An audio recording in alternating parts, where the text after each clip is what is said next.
மணி 10 ஆயிடுச்சு. ஏன்னா night drive ஃபுல்லாக பண்ணிட்டு வந்திருக்கோம். ஹோட்டலில் எங்கேயும் நமக்கு ஏற்ற மாதிரி இல்லை. அதனால் காய்கறிலாம் வாங்கிட்டு வந்தாச்சு. தக்காளி, வெங்காயம். சந்தீப் வந்து சிக்கனை கழுவ போயிருக்கான்.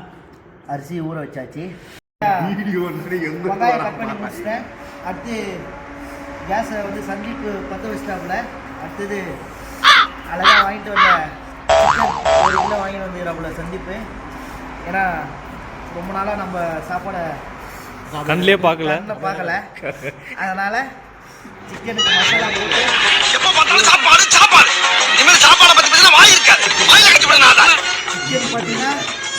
ரொம்ப சின்ன ஐஸ் மாதிரி, எது தொட்டாலும் ஐஸு தான். ஆனாலும் விடாமுயற்சியாக நம்ம ஊர் சாப்பாடு இன்றைக்கி சாப்பிட்டே ஆகணுன்ட்டு பசங்களுக்காக ரொம்ப நாள் கழிச்சு இப்போ தான் சிக்கன் செய்ய ஆரம்பிச்சிருக்கேன். நீ கராத்த மாசம் நினைச்சு எல்லாரும் கூப்பிட்டு இருக்காங்க. ஆனா நீ புரட்டா மாசம் இருக்கிறது எனக்கு ஒருத்தருக்கு பசங்க. ஆனால் பரவாயில்ல, காலையில் சமைச்சதே ஏதோ கொஞ்சம் அளவு பரவாயில்லன்னானுங்க. அதனால மறுபடியும்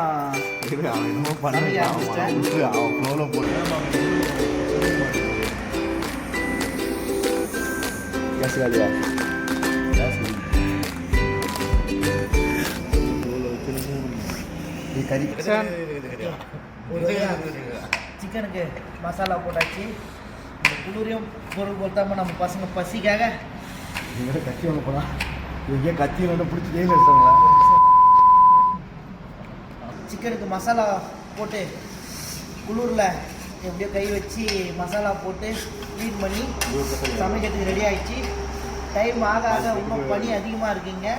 அடுத்தது என்ன பண்ணோன்னா சாப்பாடு கொதிச்சுட்டு கொதிச்ச பேர் அதுக்கப்புறம் நம்ம இது பண்ண வேண்டியதுதான்.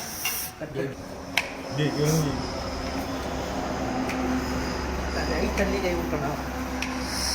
வெங்காயம் முடிச்சாச்சு, சிக்கன் அரைச்சாச்சு, தக்காளி 60 போகிறானுங்க கல்வி விழுவுக்கு போகிறாங்க. அடுத்து நம்ம அரிசி போட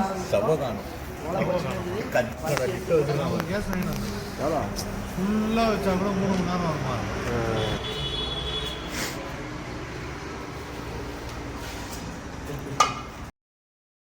ஒரு வழியாக சாப்பாடு செஞ்சாச்சு. நம்ம ஊர் சாப்பாடு மாதிரி கண்ணுக்கு இப்போ தான் நல்லா பளிச்சுன்னு இருக்குது. ரொம்ப சுவையாக இருக்கும்னு நினைக்கிறேன்.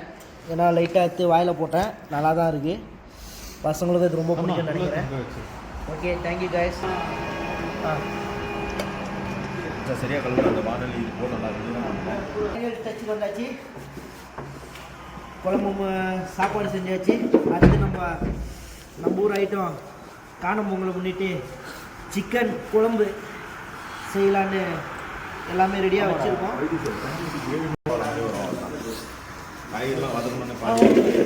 எல்லாம் ரெடி. அங்கே அடுப்பு வந்துருச்சு. அடுத்து நம்ம எண்ணெய் ஊற்ற போகிறோம்.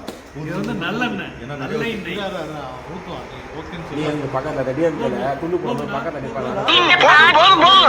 பெருசா போய்கிட்டு இருக்கு.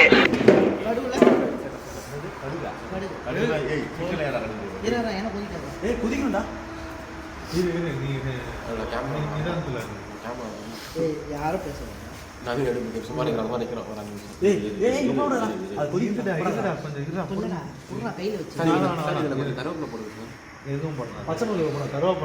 இந்த ஊர்ல கடுவு இல்லை, கருவேப்பிலை இல்லை.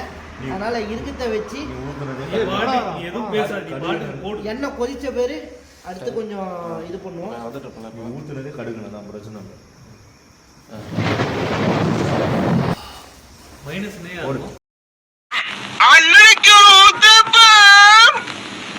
பிக்காளிப்பழ 1/2 மணி நேரமா கதையா சொல்லியிருக்கேன். அம்பட்டுக்கும் சரிங்க சரிங்கன்ட்டு ஒரே வார்த்தையில ஊத்தப்பம்னு போயிட்டானே. மறட்டு